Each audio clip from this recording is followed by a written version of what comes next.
Sean came in, wanted some supercharger on his brand new 2019 Dodge Ram 1500. Got excited until we found out he's got an e-torque motor. No supercharger available. So what do?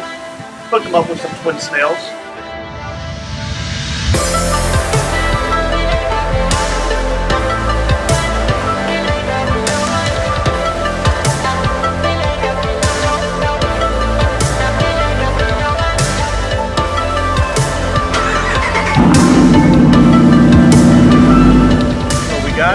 Our friend Sean Dunn, we enlisted the help of Hellion Turbos, got him a couple of twin snails underneath, a lot of hours of fabrication, 2019 Dodge Ram 5.7 Hemi, ready to roll.